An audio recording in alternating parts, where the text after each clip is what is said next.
राज्य का उद्घोषित किया और जो राष्ट्रवाद के विचारों की उर्वरा भूमि रही है और जो आज मुंबई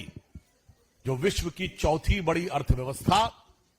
और विश्व की बड़ी अर्थव्यवस्थाओं में फास्टेस्ट ग्रोइंग इकोनॉमी का आर्थिक राजधानी हो, तो मैं कह सकता हूं भारत के सांस्कृतिक गौरव और आर्थिक समृद्धि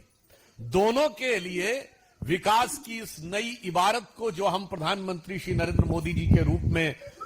लिख रहे हैं, उसके ऊपर महाराष्ट्र की जनता ने मोहर लगाई है। मुंबई में हमारी ये शानदार जीत और नगर पालिकाओं में हमारी ये शानदार जीत दर्शाती है कि युवा पीढ़ी ने भी बड़े उत्साह के साथ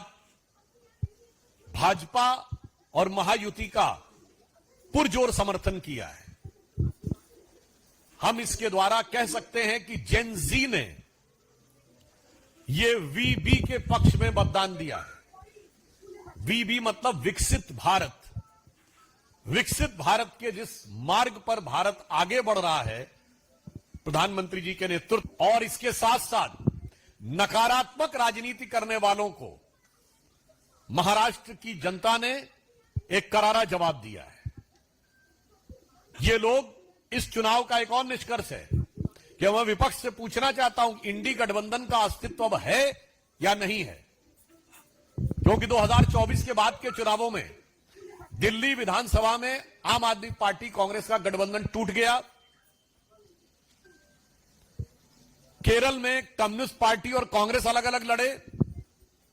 महाराष्ट्र नगर निगम में उद्धव बाला साहब ठाकरे, शिवसेना, उबाटा और कांग्रेस अलग हो गए। और बंगाल के आने वाले चुनावों में कोई संभावना नहीं दिख रही है कि तृणमूल कांग्रेस और कांग्रेस मिलकर लड़ेंगे। अर्थात इंडी गठबंधन का किला बिल्कुल तार तार होता नजर आ रहा है कि बेनकाब चेहरे हैं और दाग बड़े गहरे हैं। यह इंडी गठबंधन में दिखाई पड़ रहा है। और टूटता तिलिस्म आज सच से भय खाता हूं, यानी उनका तिलिस्म टूट रहा है और सच को वो देखने की क्षमता में नहीं रहते हैं। और मैं अंत में यह कहना चाहूंगा, जिसे महाराष्ट्र की भाषा में कहते हैं, जय जय महाराष्ट्र माझा। आज महाराष्ट्र की जनता ने जो हम लोगों को समर्थन दिया है, उसके लिए हम पूर्ण विनम्रता के साथ उनका आभार व्यक्त करते हैं। और उसके साथ साथ यह भी दिखाना चाहते हैं कि ये छत्रपति शिवाजी महाराज की वो भूमि जिनकी सेना के लिए कहा जाता था, जो महाराष्ट्र का बड़ा प्रसिद्ध नाटक है जानता राजा, उसमें जब शिवाजी की सेना चलती थी तो मानो मुझे लग रहा है कि आज वैसा ही स्वर हर मराठी के कानों में गूंज रहा होगा कि साजी चतुरंग सैन अंग में उमंग धार सारजा शिवाजी जंग जीतन चलत है। तो मुझे लगता है जैसे चतुरंगणी सेना को और अंग में उमंग धारण करके शिवाजी की सेना आगे बढ़ती थी, आज प्रधानमंत्री श्री नरेंद्र मोदी जी के नेतृत्व में हम लोग जो आगे बढ़ रहे हैं और महाराष्ट्र में देवेंद्र फडणवीस जी के नेतृत्व में आज जनता ने हमें वैसा ही आशीर्वाद दिया है। धन्यवाद। अमलियों की जीत है और परिणाम आने से पहले ही जिस तरह गांधी नेहरू परिवार के युवराज राहुल गांधी जी ने अपना पुराना राग नई तरीके से अलापना शुरू किया है। कभी ईवीएम गलत है, कभी चुनाव योग गलत है, कभी वोटर लिस्ट गलत है, अब शाही गलत है। राहुल जी, गलत है आपके कारनामे, गलत है आपका इतिहास, गलत है आपकी हिमालयन मिस्टेक्स, गलत है आपकी नीतियां, गलत है पाकिस्तान की ट्यून पर भारत के अंदर ऑपरेशन सिंदूर के दौरान नागिन डांस करना, देश के खिलाफ एक विदेशी टूल किट के तहत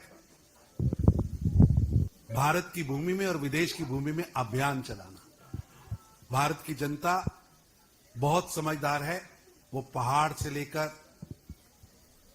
सागर तक चाहे वो तिरुवनंतपुरम हो, चाहे मुंबई हो, चाहे पुणे की पहाड़ियां हो, और चाहे भारत का कोई भी हिस्सा हो, हर जगह वो कांग्रेस पार्टी को, इंडी गठबंधन को लगातार सजा दे रही है। राहुल जी, आईना साफ मत करिए। आईना साफ करने से मुंह पर लगे कालिक के निशान मिट नहीं सकते। असल में आपके कारनामे ऐसे हैं कि आप आईना साफ कर रहे हैं, आप अपनी हार का ठीकरा दूसरा पर फोड़ने की कोशिश कर रहे हैं, जबकि आपके काले कारनामों पर देश की जनता, महाराष्ट्र की जनता आपको वोट की चोट से सजा दे रही है। ये बहुत बड़ी विजय है और ये विजय यात्रा 26 मई 2014 से लगातार आज 11 साल 8 महीने हो गए प्रधानमंत्री नरेंद्र मोदी जी की जो गरीबों के लिए किए गए कार्य हैं, गरीबों के प्रति उनकी जो नीतियां हैं, राष्ट्रवाद की उनकी जो सोच है, देश को आगे बढ़ाने का उनका जो अभियान है और एक संकल्प जो उन्होंने लिया है, नहीं रख पाए और वो उनसे कट के छटके अलग हो गए, वो दूसरों पे क्या आरोप लगा रहे हैं। आज वास्तविकता यह है कि एक भी राज्य का चुनाव और एक भी नगर निगम का चुनाव 2024 के बाद जो हुआ है उसमें तथाकथित इंडी गठबंधन, जिसके विषय में तरुण सिंह जी ने कहा कि इंडी गठबंधन आपस में एक दूसरे से प्रेम नहीं रख पाया, पाकिस्तान से प्रेम दिखता रहा। तो जो कुछ कह रहे हैं संजय राउत जी, मुझे लगता है शिवसेना उबाटा को, जो श्रद्धेय बाला साहब ठाकरे जी की विरासत का होने का दावा करती थी, उसे इंट्रोस्पेक्शन की जरूरत है कि नाम का दावा करने से आपके कामों पर जनता यकीन नहीं करती। कहां बाला साहब ठाकरे जी प्रखर हिंदुत्व के प्रतीक थे,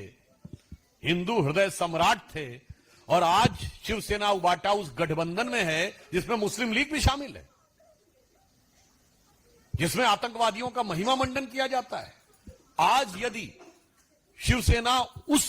गठबंधन में खड़ी है जहां अफजल हालात का मारा है, जहां याकूब मेनन की जुडिशियल किलिंग हुई है, जहां ओसामा को जी कहने वाले, हाफिज को साहब कहने वाले,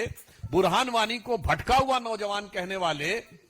और भारत तेरे टुकड़े होंगे इंशाअल्लाह कहने वालों के प्रति सहानुभूति रखने वाले, जाकिर नायक को शांति का मसीहा कहने वालों के साथ अगर आप खड़े होंगे तो मुझे लगता है महाराष्ट्र की जनता भली भांति इसका उत्तर देगी। और एक बिंदु मैं और कह देना चाहता हूं, ये वोट चोरी का जो लोग आरोप लगाएंगे, मेरा उनसे पहले काउंटर सवाल है, आपके गठबंधन सहयोगियों को किसने चोरी किया, कृपया कांग्रेस से बता दें। पुनः मैं कांग्रेस से रिपीट करना चाहता हूं, आपके गठबंधन सहयोगियों को कौन चोरी करके ले गया है? उसमें श्री नरेंद्र मोदी जी और श्री अमित शाह जी का कोई रोल दिखता है कि आपको कुछ नहीं, आप अपना साथ में नहीं रख पाए हैं? और इसे मैं कहूंगा कि ये दल मोदी विरोध में घबराकर साथ में आते हैं और उसके बाद फिर जैसे ही एक दूसरे के प्रति उससे ज्यादा नफरत पाते हैं और अलग हो जाते हैं। मतलब इनके ऊपर जो इनकी चोरी हुई है उसके लिए मुझे पुराना गीत याद आता है कि ये दल एक दूसरे से ये कह रहे हैं कि मिलो न तुम तो हम घबराएं, मिलो तो आंख चुराएं हमें क्या हो गया। जो एक दूसरे से आंख चुराते रहते हैं वो हमारे ऊपर चोरी का आरोप लगाते हैं, बहुत हास्यास्पद है।